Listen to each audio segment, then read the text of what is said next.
Chapter 4.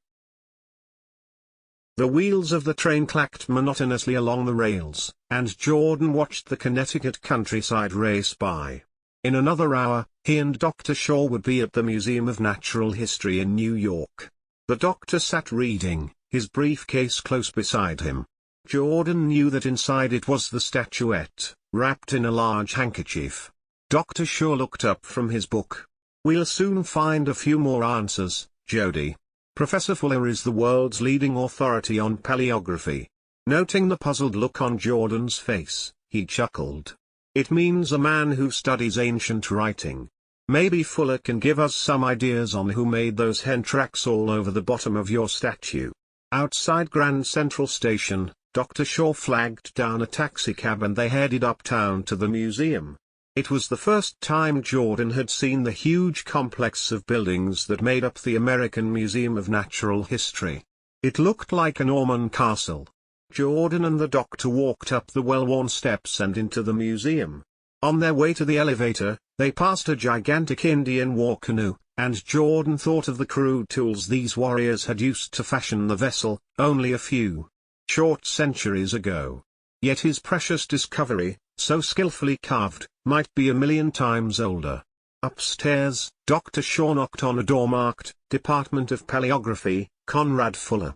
The door was opened by a small, gray-haired gnome of a man in shirt sleeves, who pumped the doctor's hand vigorously. "Delighted to see you once more, sure," he said. "Come on in." He waved his visitors to chairs and sat down behind his desk, piled with papers. "Is this the young man who has something to show me?" he asked, taking off his glasses and wiping them with his handkerchief. Jordan nodded. "Well, let's take a look then." Dr. Shaw unwrapped the statuette and handed it to Professor Fuller. The little man frowned in concentration as he examined it. "We've run it through the usual tests," the doctor said, "and it's unquestionably carved from a gem-quality diamond. The rock strata in which it was found and our later radioactive carbon tests on it indicate it was made sometime during the Cretaceous period." Dimly Jordan recalled that the period of evolution to which the doctor referred was far back in time, perhaps 100 million years or more ago. "Then it's your opinion, Doctor, that the statuette indicates the presence of humanoid beings many millions of years earlier than we have believed possible?" Professor Fuller said quietly. "Sounds rather far-fetched, I suppose," Dr. Shaw replied. "That would put humanoids in existence along with the dinosaurs. That's 100 times earlier than we find in our textbooks." Professor Fuller merely grunted and peered at the statuette through a large magnifying glass. "These hieroglyphs, if I may call them that, bear no resemblance to any written form I've seen. I trust you're not pulling my leg, Shaw." He looked at the doctor sharply over the rims of his glasses. "If you think I'd come down to this hot box of a town to play games with you, Fuller." The professor laughed shortly. "Of course not, sure, of course not. But you'll have to admit that somebody might be trying to hoax us." "Not likely, Fuller. It was embedded in 10 feet of solid rock. And I should add that it would be a rather expensive hoax. A diamond this size and purity would be worth a king's ransom." Professor Fuller shrugged. "I guess you're right there." He looked up at the ceiling thoughtfully. "The cliffs in that area are part of a volcanic range that stretches offshore from the continental shelf and drops off into submarine canyons. The cliff itself might have been pushed up from the ocean floor when the eastern mountains were formed. And I suppose that means your statuette might have once been part of an even earlier land mass that sank and reappeared millions of years later." Dr. Shaw nodded. He leaned forward, cupping his chin in one huge palm. "Have you looked at the carving itself, Professor Fuller? Not exactly human in appearance, is it? Scales all over the body, like a fish or reptile.